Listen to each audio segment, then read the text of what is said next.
नमस्कार साथियों, मैं पंकज वैष्णव आप सभी का स्वागत करता हूं। आज के सेशन में हम समझ रहे हैं अपनी 10वीं कक्षा के भूगोल विषय का 5वां अध्याय, जिसका नाम है खनिज तथा ऊर्जा संसाधन।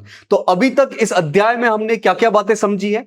सबसे पहले हमने ये समझा कि खनिज क्या होते हैं, इनकी परिभाषा क्या होती है और खनिजों का वर्गीकरण हम कैसे अलग अलग प्रकार में कर सकते हैं। फिर हमने समझा कि खनिज कौन से अलग अलग रूप में उपलब्ध होते हैं, कौन से अलग अलग रूप में उपस्थित होते हैं। फिर हमने भारत के संदर्भ में कुछ प्रमुख खनिजों के बारे में समझा, जिसमें हमने लौह अयस्क, मैग्नीज, बॉक्साइट, तांबा, चूना पत्थर और अब्रक, इन 6 खनिज पदार्थों के बारे में जाना। और यह भी जाना कि खनिजों का संरक्षण क्या होता है, खनिजों का संरक्षण करना क्यों जरूरी है और कैसे हम खनिजों का संरक्षण कर सकते हैं। आज के इस चौथे भाग में हमें समझना है कुछ प्रमुख ऊर्जा संसाधनों के बारे में। ऊर्जा संसाधन वो संसाधन जिनसे हमें बड़ी मात्रा में ऊर्जा की प्राप्ति होती है। इसको हम परंपरागत और गैर परंपरागत ऊर्जा संसाधन, इन 2 भागों में बांटकर पढ़ने वाले हैं। और यह भी समझेंगे कि ऊर्जा संसाधनों का संरक्षण करने के लिए हम क्या क्या कर सकते हैं। तो शुरू करते हैं और समझते हैं कुछ प्रमुख ऊर्जा संसाधनों को। ऊर्जा संसाधन क्या होते हैं? वो सारे संसाधन जिनसे हमें बड़ी मात्रा में ऊर्जा मिलती है। जैसे कि उदाहरण के तौर पे कोयला एक खनिज पदार्थ है, मतलब इसको हम जमीन के अंदर से खनन के माध्यम से प्राप्त करते हैं। कोयले को गर्म करके बड़ी मात्रा में ऊष्मा पैदा की जाती है। इस ऊष्मा का प्रयोग करके पानी को गर्म किया जाता है, उससे भाप बनाई जाती है और इस भाप से टरबाइन चलाकर बिजली पैदा की जाती है। और इस बिजली को हम अलग अलग रूप में बड़ी मात्रा में उपयोग में लेते हैं, जैसे कि रोशनी के लिए, जैसे कि तापमान पैदा करने के लिए, अलग अलग प्रकार के उद्योगों में मशीनों को चलाने के लिए। इसी प्रकार पेट्रोलियम हो गया, जिससे हम पेट्रोल, डीजल, अलग अलग प्रकार के ईंधन प्राप्त करते हैं। इनको हम मुख्य रूप से वाहनों को चलाने के लिए और अलग अलग प्रकार के उद्योगों में काम में लेते हैं। ऐसे ही कुछ ऊर्जा संसाधन जो होते हैं वो हमें जमीन के अंदर से प्राप्त नहीं होते हैं, बल्कि उनके स्रोत अलग होते हैं। जैसे कि सौर ऊर्जा है, मतलब सूर्य की रोशनी को हम ऊर्जा के संसाधन के रूप में प्रयोग में ले रहे हैं। तो ऊर्जा संसाधन अलग अलग प्रकार के होते हैं और ये अलग अलग कामों में बड़ी मात्रा में उपयोग में लाए जाते हैं। तो बात करते हैं ऊर्जा संसाधनों की। ऊर्जा सभी क्रियाकलापों के लिए आवश्यक होते हैं। वर्तमान में लगभग सभी क्रियाकलापों के लिए ऊर्जा की जरूरत पड़ती है। खाना पकाने के लिए हमें गैस की जरूरत पड़ती है।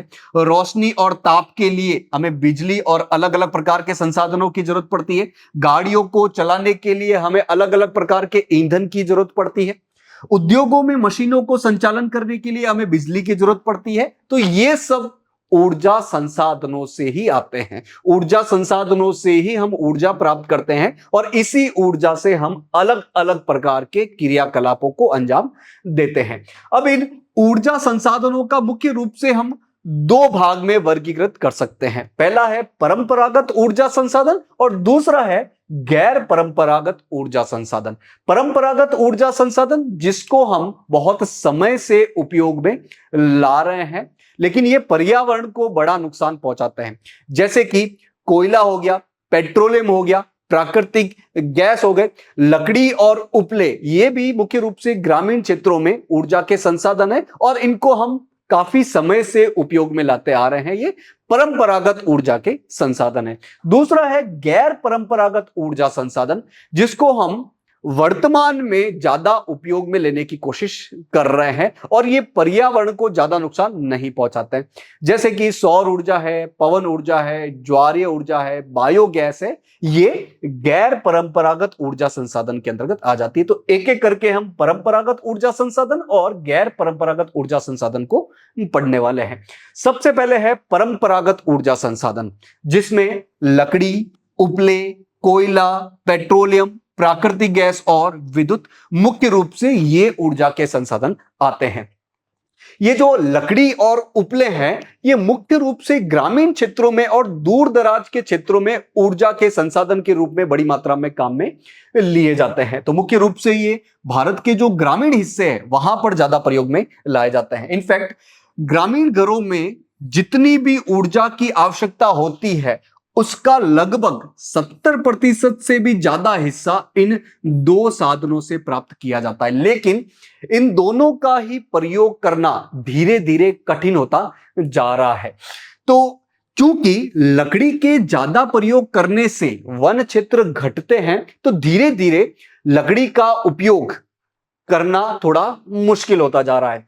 वहीं जो ये गोबर के उपले हैं उनका भी प्रयोग करना धीरे धीरे हतोत्साहित किया जा रहा है, उसको भी कम किया जा रहा है, क्योंकि गोबर एक मूल्यवान खाद के रूप में प्रयोग में लाई जा सकती है जिससे कि कृषि क्षेत्र का विकास हो सकता है। लेकिन उपलों का उपयोग आप ऊर्जा के लिए कर रहे हो तो यानी कि आप खुद का ही नुकसान कर रहे हो। इसीलिए लकड़ी और उपले इन दोनों का प्रयोग धीरे धीरे हतोत्साहित किया जा रहा है, कम किया जा रहा है।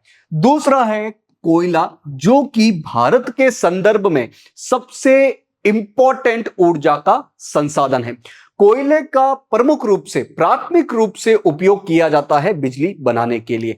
कोयले को बड़ी मात्रा में जलाया जाता है, उससे ऊष्मा पैदा की जाती है, उस ऊष्मा से पानी को गर्म करके भाप बनाई जाती है, उस भाप से टरबाइन चलाई जाती है और टरबाइन चलाने से फिर बिजली पैदा होती है।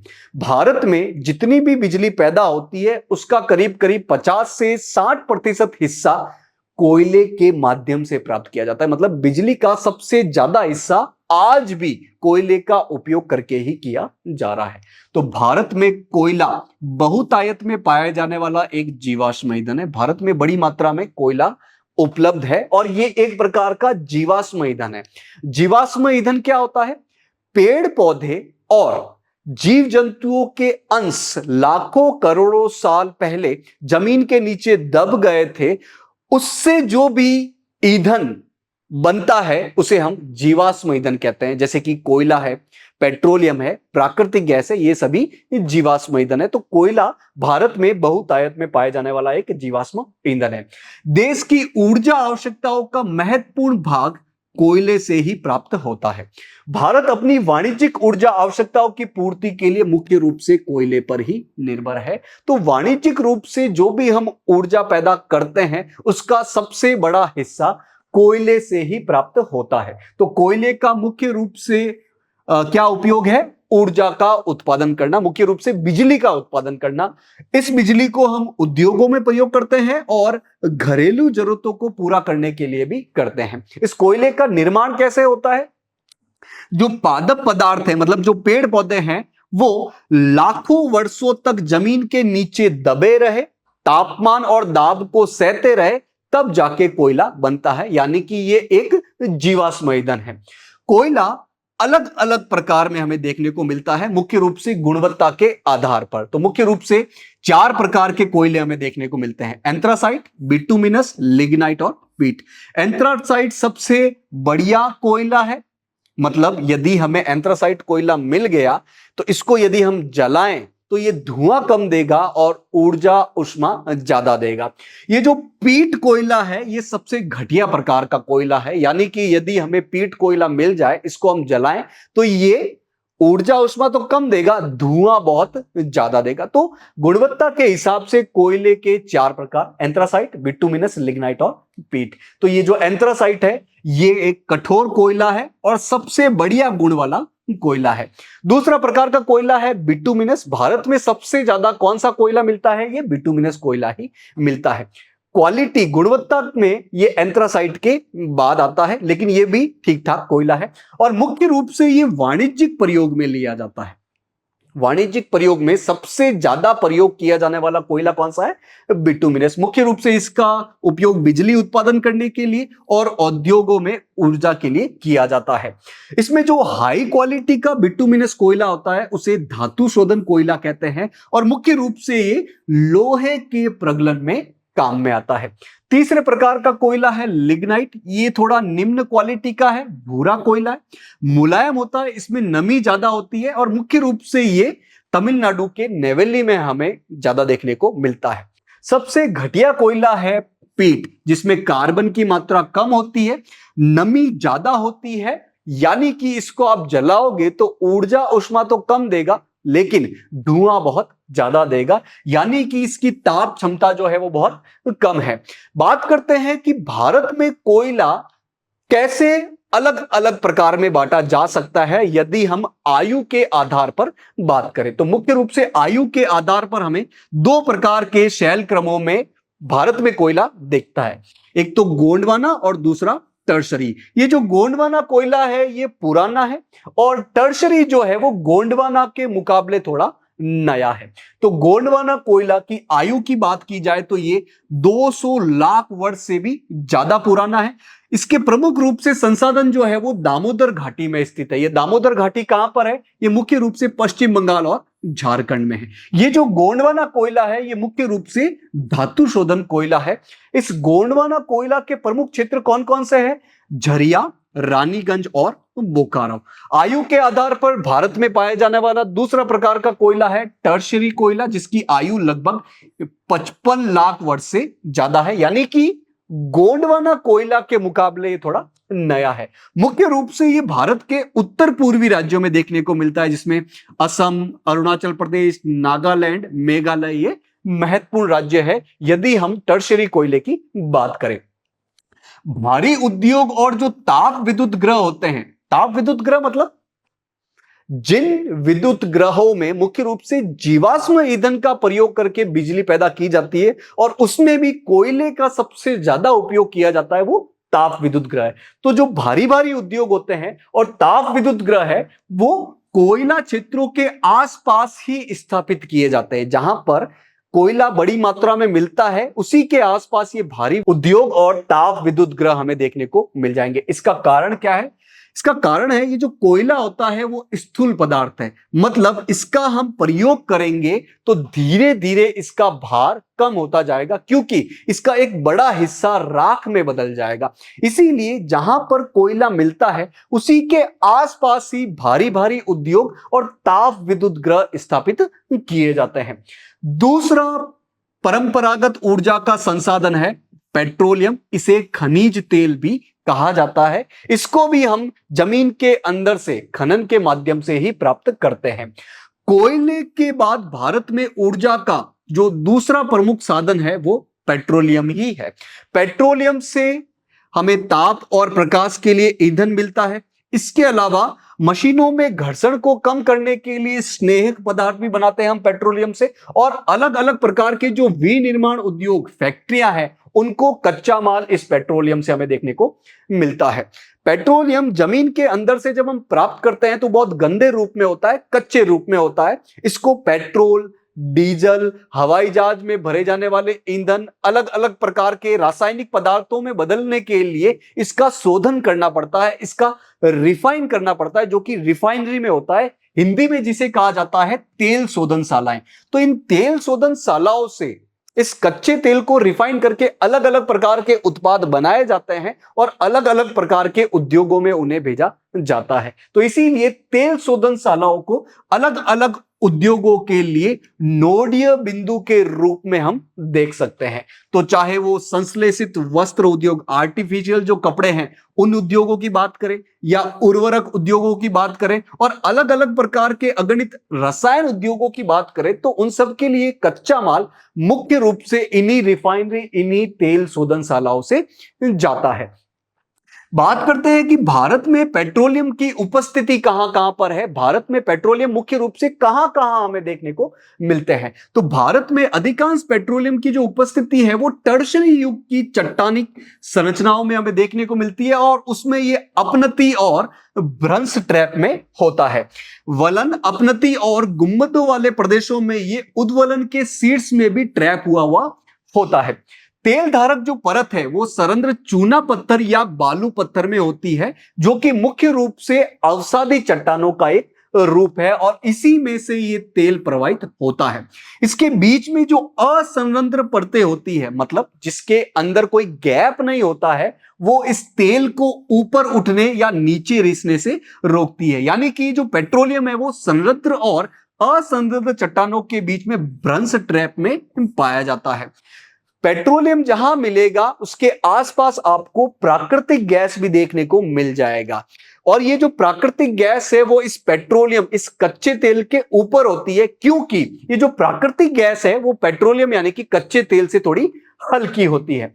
बात करें कि भारत में प्रमुख रूप से पेट्रोलियम के प्रमुख उत्पादक क्षेत्र कौन कौन से हैं, तो सबसे प्रमुख क्षेत्र है मुंबई हाई, जो कि एक अपतटीय तेल क्षेत्र है। अपतटीय तेल क्षेत्र मतलब ये जमीन के ऊपर नहीं है, मतलब ये समुद्र के अंदर है। मतलब मुंबई हाई आपको जाने के लिए समुद्र के अंदर, अरब सागर के अंदर जाना पड़ेगा, यानी कि यहां पर समुद्र के अंदर से आप पेट्रोलियम को बाहर निकाल रहे हो ड्रिलिंग के माध्यम से। इसके अलावा गुजरात में भी बहुत सारे क्षेत्र हैं जहां पर पेट्रोलियम का उत्पादन किया जाता है। उसमें सबसे प्रमुख नाम आता है अंकलेश्वर का, और असम में भी बहुत सारे क्षेत्र हैं जहां पर इस पेट्रोलियम का बड़ी मात्रा में उत्पादन किया जाता है, जिसमें नाम आता है डिगबोई का, नहरकटिया का, मोरन हुगरीजान का। ये जो डिगबोई क्षेत्र है जो कि असम के अंतर्गत आता है, ये भारत का सबसे पुराना तेल उत्पादक क्षेत्र है। तो पूछा जाए कि भारत में सबसे पहले तेल कहां से उत्पादित किया गया था, तो असम के डिगबोई से। डिगबोई भारत का सबसे पुराना तेल उत्पादक क्षेत्र है। तीसरा परंपरागत ऊर्जा का संसाधन है प्राकृतिक गैस, जो कि जहां पेट्रोलियम मिलता है वहीं हमें देखने को मिलता है। तो यह पेट्रोलियम के भंडार के साथ उपस्थित होता है। जब कच्चे तेल को सतह पर लेके आया जाता है ड्रिलिंग के माध्यम से, तो ये प्राकृतिक गैस भी मुक्त हो जाती है। मुख्य रूप से इसका उपयोग घरेलू ईंधन के रूप में और उद्योगों में ईंधन के रूप में किया जाता है। साथ ही बिजली पैदा करने के लिए भी ईंधन के रूप में इसका प्रयोग किया जाता है। उद्योगों में हीटिंग के उद्देश्य के लिए भी प्राकृतिक गैस का उपयोग किया जाता है।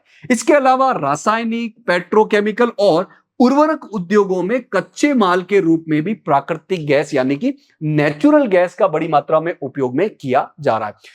हाल ही के वर्षों में यह देखा जा रहा है कि इस प्राकृतिक गैस का बुनियादी ढांचा, बेसिक इंफ्रास्ट्रक्चर जो है वो भारत में तेजी से विस्तार कर रहा है, क्योंकि प्राकृतिक गैस की उपयोगिता बहुत ज्यादा हो चली है।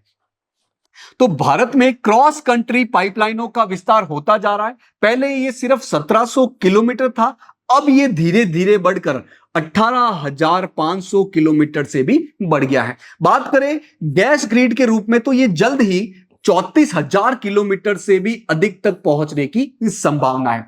देश भर में सभी गैस स्रोतों और उपभोक्ता बाजारों को यह जोड़ने का काम करती है। तो जहां पर गैस का उत्पादन हो रहा है और जहां पर गैस की बहुत ज्यादा मांग है, उनके बीच में इन पाइपलाइनों का बहुत तेजी से विस्तार किया जा रहा है। यहां तक कि भारत का जो उत्तर पूर्वी हिस्सा है वहां पर भी पाइपलाइनों का विस्तार किया जा रहा है।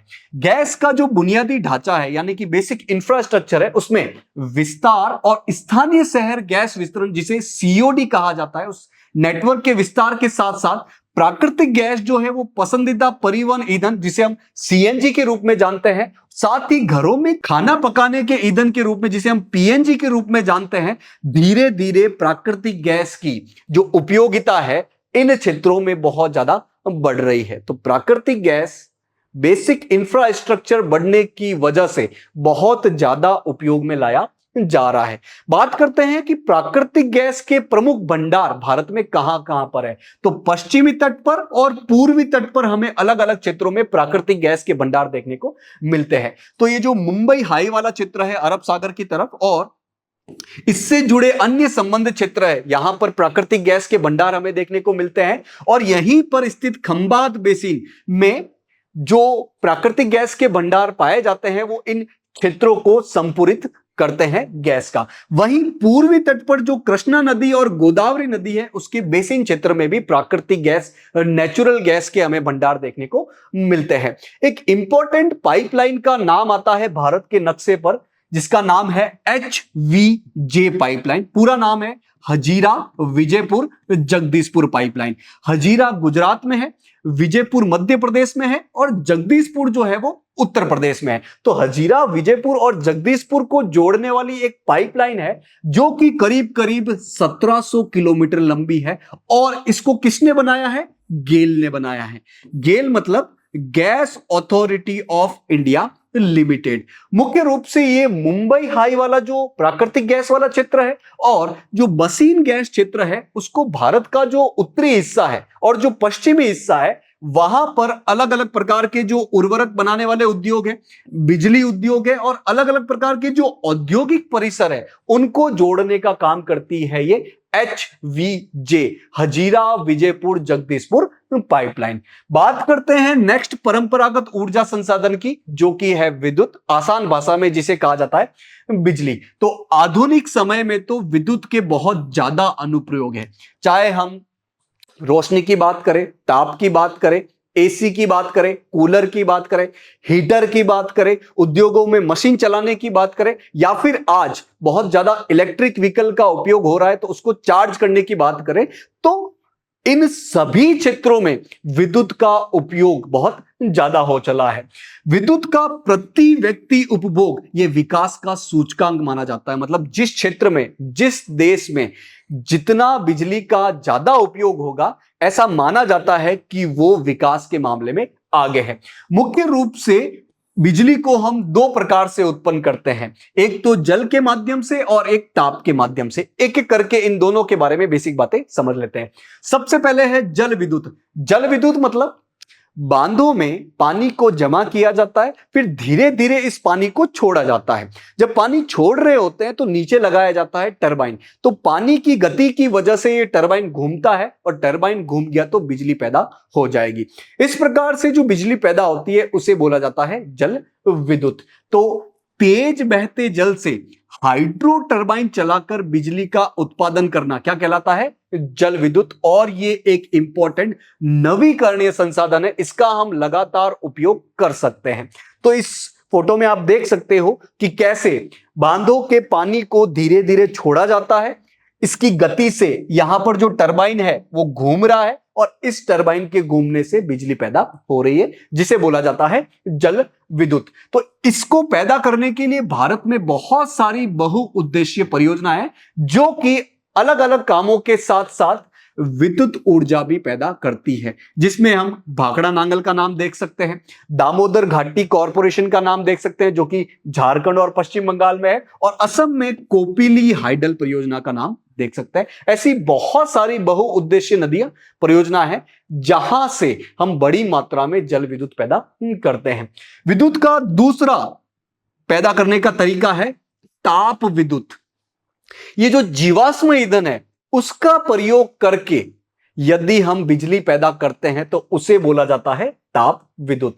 तो ईंधन को जलाकर फिर उससे जो ऊष्मा प्राप्त होती है उसको पानी को गर्म करके फिर पानी के गर्म करने से जो भाप बनी है उस भाप से टरबाइन चलाकर जो बिजली पैदा की जाती है उसको हम ताप विद्युत कहते हैं। तो इसके लिए हम कोयले का उपयोग सबसे ज्यादा करते हैं। इसके अलावा पेट्रोलियम, प्राकृतिक गैस, इन जीवाश्म ईंधन का प्रयोग करके भी हम बिजली पैदा करते हैं, जिसको हम ताप विद्युत बोलते हैं। तो ये जो ताप विद्युत ग्रह होते हैं वो विद्युत उत्पन्न करते हैं और मुख्य रूप से ये किसका प्रयोग करते हैं? जीवाश्म ईंधन, कोयला, पेट्रोलियम, प्राकृतिक गैस। और ये जो जीवाश्म ईंधन होते हैं वो अनवीकरणीय योग्य है, मतलब ये एक बार खत्म हो गए तो प्रैक्टिकली इनको बनाना नामुमकिन है, क्योंकि इनको बनने में लाखों करोड़ों साल लगते हैं।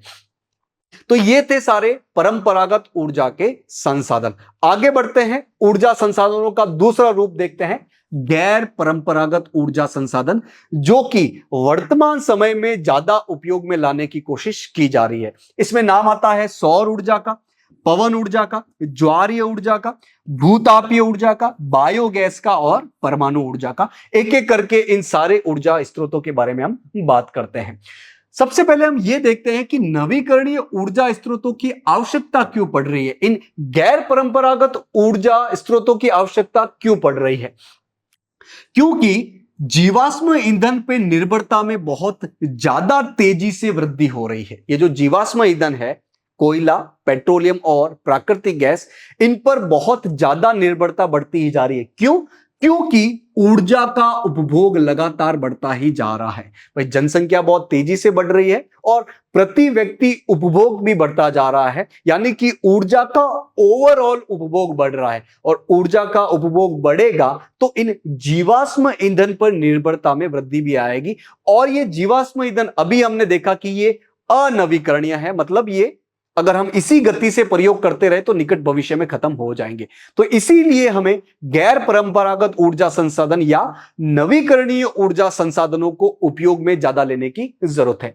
दूसरा कारण है, भविष्य में ऊर्जा आपूर्ति की सुरक्षा के प्रति अनिश्चितता बढ़ रही है, क्योंकि धीरे धीरे ये जो गैस है, ये जो तेल है, ये जो कोयला है, वो कम होते जा रहे हैं और इनकी कीमत बढ़ती जा रही है। तो भविष्य में ऊर्जा सुरक्षा के प्रति ऐसा लग रहा है कि अपनी ऊर्जा सुरक्षा नहीं रह पाएगी। इसीलिए हमें दूसरे ऊर्जा संसाधन, जिसे हम गैर परंपरागत ऊर्जा संसाधन या नवीकरणीय ऊर्जा संसाधनों के अंतर्गत रखते हैं, उनका उपयोग करने की ज्यादा जरूरत है। साथ ही इन जीवाश्म ईंधन से बड़ी मात्रा में पर्यावरण का प्रदूषण भी होता है। इसीलिए हमें गैर परंपरागत ऊर्जा संसाधन, नवीकरणीय ऊर्जा संसाधनों को ज्यादा उपयोग करने की जरूरत है। और हमारे देश भारत में तो धूप, जल, हवा और अलग अलग प्रकार के जैविक पदार्थ बड़ी मात्रा में उपलब्ध है। इसीलिए हम इन गैर परंपरागत या नवीकरणीय ऊर्जा संसाधनों का बड़ी मात्रा में उपयोग में कर सकते हैं।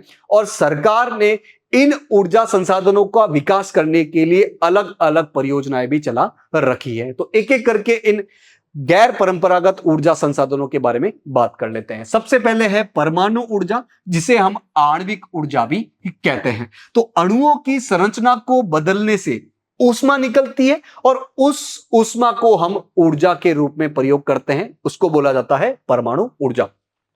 तो मुख्य रूप से इसके लिए यूरेनियम और थोरियम, इन दो आणविक खनिजों का उपयोग किया जाता है। ये जो यूरेनियम और थोरियम है, ये मुख्य रूप से झारखंड और राजस्थान की अरावली पर्वत श्रृंखला में हमें देखने को मिलती है, जिससे बड़ी मात्रा में परमाणु ऊर्जा पैदा की जाती है। साथ ही केरल में पाए जाने वाली मोनाजाइट रेत में थोरियम बड़ी मात्रा में पाया जाता है, जिसका उपयोग भी हम परमाणु ऊर्जा प्राप्त करने के लिए करते हैं। दूसरा गैर परंपरागत ऊर्जा संसाधन है सौर ऊर्जा।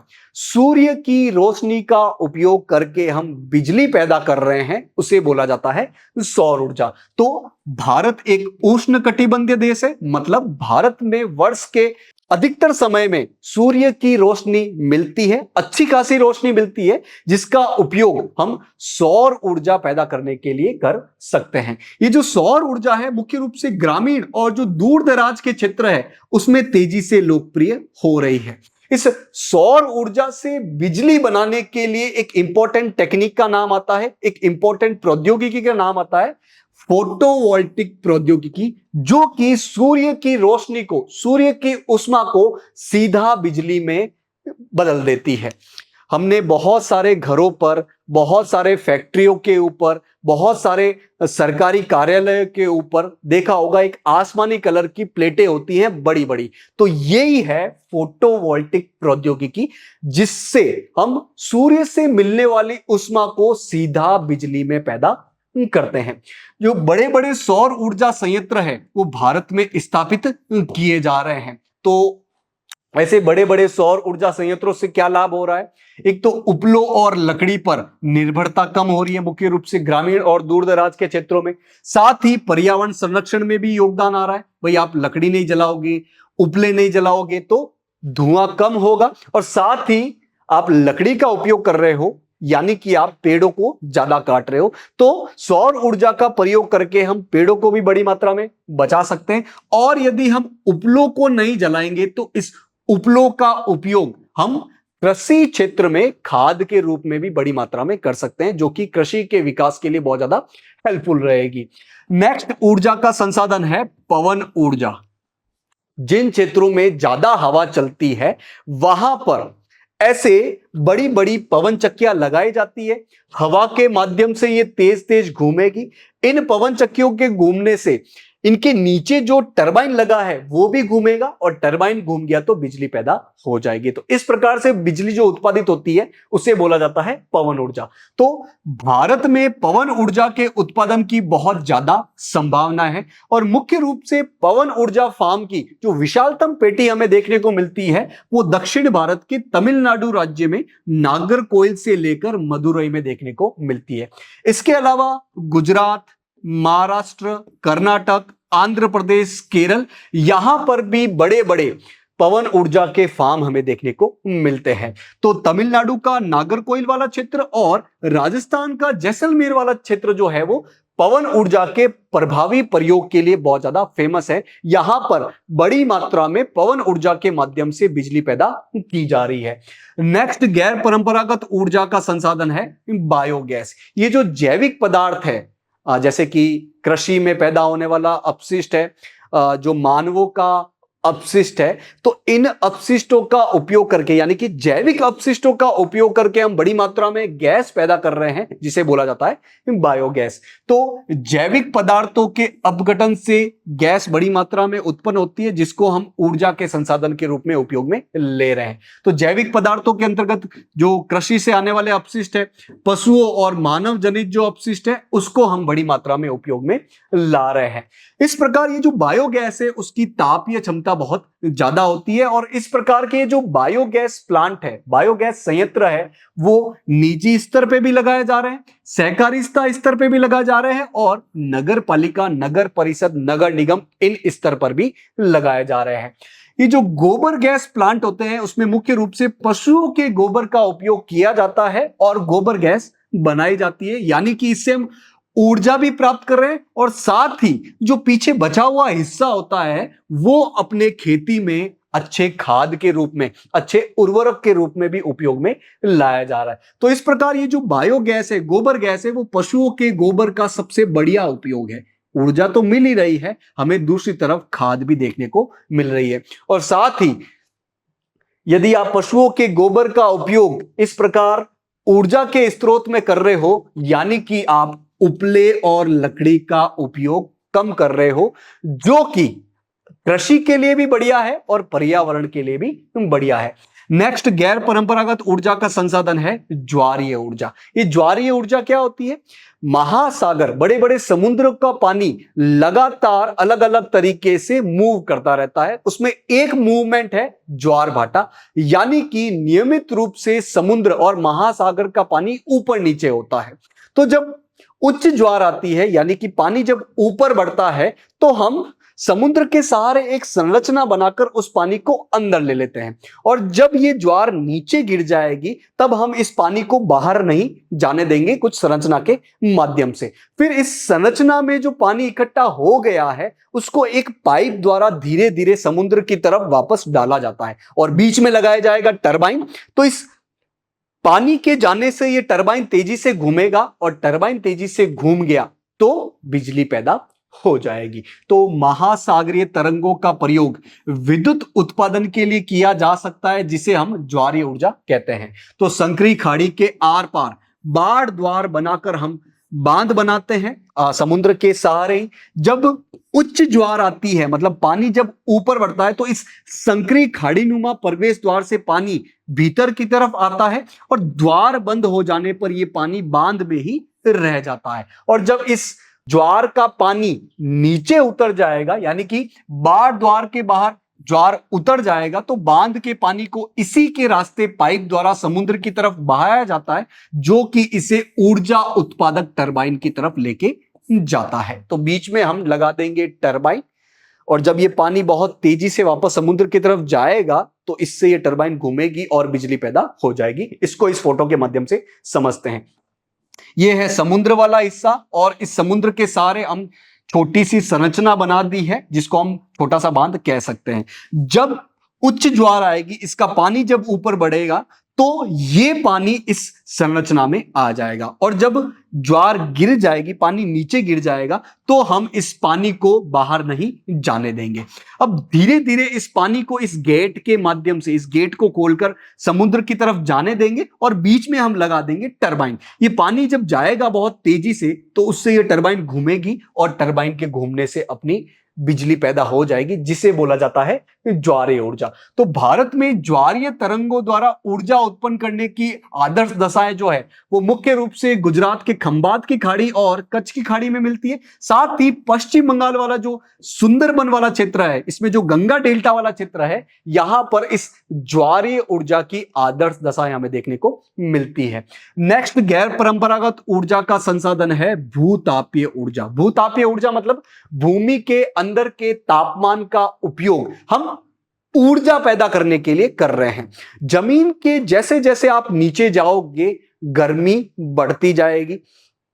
इस गर्मी की वजह से जो अंदर का पानी है, जमीन के अंदर का जो भूजल है, वो गर्म हो जाएगा। वो गर्म होगा तो भाप बनेगी और इस भाप का उपयोग हम टरबाइन को चलाने के लिए करेंगे। टरबाइन चलेगी तो अपनी बिजली भी पैदा हो जाएगी, जिसे बोला जाता है भूतापीय ऊर्जा।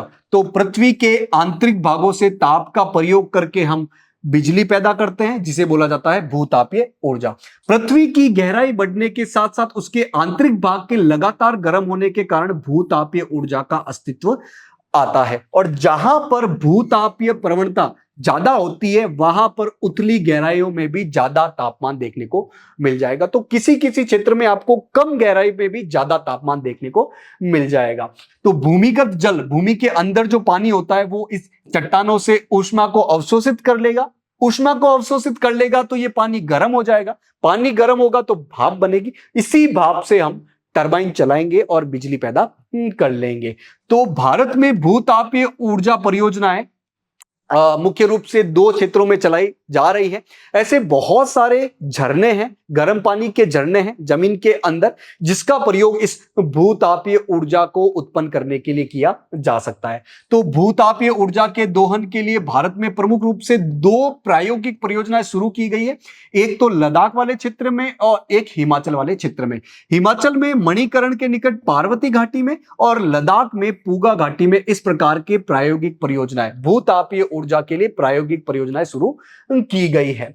तो ये थे कुछ गैर परंपरागत ऊर्जा के संसाधन। अब हम बात करते हैं ऊर्जा संसाधनों का संरक्षण की, यानी कि ऊर्जा संसाधनों को हमें बचाना चाहिए, इसको सोच समझकर उपयोग में लाना चाहिए। तो आर्थिक विकास के लिए ऊर्जा एक आधारभूत आवश्यकता है। किसी भी देश का, किसी भी क्षेत्र का आर्थिक रूप से हमें विकास करना है तो वहां पर हमें ऊर्जा की बड़ी मात्रा में जरूरत पड़ती है। राष्ट्रीय अर्थव्यवस्था के प्रत्येक सेक्टर के लिए ऊर्जा की आवश्यकता पड़ती है। तो अर्थव्यवस्था के जितने भी क्षेत्र के, जितने भी सेक्टर है, उन सभी के विकास के लिए हमें ऊर्जा की आवश्यकता पड़ती है।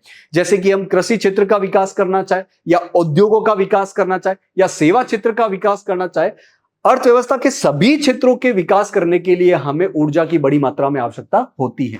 आर्थिक विकास योजनाओं के लिए ऊर्जा खपत में वृद्धि आवश्यक है। यदि हम अर्थव्यवस्था को बहुत तेजी से विकास करना चाहते हैं तो इसके लिए हमें अलग अलग योजनाएं बनानी पड़ेगी और उन योजनाओं को चलाने के लिए हमें ऊर्जा में खपत को भी बढ़ाना पड़ेगा। लेकिन वर्तमान में भारत विश्व के अल्पतम ऊर्जा दक्ष देशों में गिना जाता है। तो अगर प्रेजेंट समय की बात करें, वर्तमान समय की बात करें, तो भारत जो है वो सबसे कम ऊर्जा दक्ष देशों में गिना जाता है। यानी कि हम प्रति इकाई ऊर्जा संसाधनों के बदले बहुत कम ऊर्जा पैदा कर रहे हैं। तो इसीलिए हमें ऊर्जा के सीमित संसाधनों का न्याय संगत उपयोग करना चाहिए और इसके लिए हमें कुछ सावधानीपूर्ण उपागम अपनाने चाहिए। तो इन ऊर्जा संसाधनों का संरक्षण बहुत ज्यादा आवश्यक है ताकि हम आर्थिक विकास कर सके, पर्यावरण संरक्षण कर सके और साथ ही आने वाली पीढ़ियों की जरूरतों का भी ध्यान रख सके। तो सतत पोषणीय ऊर्जा के 2 आधार हैं। सतत पोषणीय ऊर्जा क्या होती है? ऊर्जा का इस तरीके से उपयोग कि पर्यावरण को नुकसान ना हो और आने वाली पीढ़ियों का भी जरूरतों का भी ध्यान रखे। तो इसके लिए 2 आधार हैं। एक तो है ऊर्जा संरक्षण करें और साथ ही दूसरी तरफ ये जो नवीकरणीय ऊर्जा के संसाधन है उसके उपयोग को हम बढ़ाएं, तो इससे ऑटोमेटिकली अपनी सतत पोषणीय ऊर्जा की तरफ हम कदम बढ़ा सकेंगे।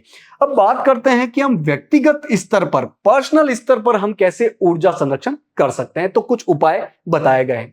पहला है, यातायात के लिए सार्वजनिक वाहन का उपयोग करें। यदि हमें एक जगह से दूसरी जगह पर जाना है, यदि दूरी कम है तो हम पैदल जा सकते हैं, साइकिल का उपयोग कर सकते हैं। ज्यादा दूरी है तो हमें सार्वजनिक परिवहन के साधनों का प्रयोग करना चाहिए, जो सिटी बसें हैं या जिन क्षेत्रों में मेट्रो चलती है उसका उपयोग करना चाहिए, ताकि अपनी ऊर्जा के साधन बच सके।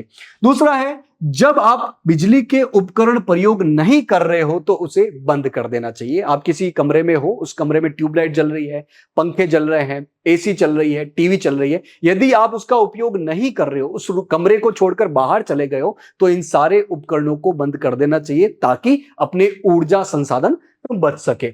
साथ ही कुछ ऐसे उपकरणों का प्रयोग ज्यादा करना चाहिए जो कि विद्युत की बचत करते हो, मतलब कम बिजली में हमें ये ज्यादा परिणाम देती हो। साथ ही हमें गैर परंपरागत ऊर्जा संसाधनों का प्रयोग बढ़ाने पे भी ज्यादा ध्यान देना चाहिए। सौर ऊर्जा, पवन ऊर्जा, बायोगैस, इन सभी ऊर्जा संसाधन जो कि गैर परंपरागत ऊर्जा के संसाधन है, इसके ज्यादा उपयोग पर हमें बल देना चाहिए। एक बात ध्यान रखने लायक है कि ऊर्जा की बचत ही ऊर्जा का उत्पादन है। यदि हम ऊर्जा की बचत करते हैं तो एक तरीके से हम ये भी कह सकते हैं कि हम बड़ी मात्रा में ऊर्जा का उत्पादन कर रहे हैं। तो आज के इस भाग में प्रमुख रूप से अपना लर्निंग आउटकम क्या रहता है, हमने क्या सीखा? हमने सीखा ऊर्जा के अलग अलग संसाधन, जिनको हमने परंपरागत और गैर परंपरागत ऊर्जा संसाधनों के रूप में देखा। तो आज के इस भाग में जो भी पढ़ा उसको हम प्रश्नों के माध्यम से टेस्ट कर लेते हैं। पहला प्रश्न है, निम्नलिखित में से गैर परंपरागत ऊर्जा स्रोत कौन सा है? बोला जा रहा है कि इन चारों में से गैर परंपरागत ऊर्जा स्रोत कौन सा है? कोयला, प्राकृतिक गैस, सौर ऊर्जा या पेट्रोलियम। तो हमने देखा कि गैर परंपरागत ऊर्जा संसाधन में कौन कौन से आते हैं? सौर ऊर्जा हो गया, पवन ऊर्जा हो गया, ज्वारीय ऊर्जा हो गया, भूतापीय ऊर्जा हो गया, बायोगैस हो गया। ये सब कैसे है? गैर परंपरागत ऊर्जा के स्रोत है। तो अपना जवाब हो जाएगा ऑप्शन नंबर स, सौर ऊर्जा। दूसरा प्रश्न है, भारत में कोयले का प्राथमिक उपयोग किया जाता है किसमें? बोला जा रहा है कि अपने प्यारे देश भारत में कोयले का प्राथमिक रूप से उपयोग क्या किया जाता है? अ, निर्माण सामग्री में, ब, बिजली उत्पादन में, स, आभूषण निर्माण में, या द, कृषि में। तो हमने देखा कि कोयले का प्रमुख रूप से भारत में उपयोग जो है वो बिजली उत्पादन में किया जाता है। ऑप्शन नंबर ब अपना सही जवाब हो जाएगा। नेक्स्ट, तीसरा प्रश्न है, भारत का सबसे पुराना तेल क्षेत्र रिक्त स्थान है। बोला जा रहा है कि अपने प्यारे देश भारत में सबसे पुराना तेल उत्पादक क्षेत्र कौन सा है?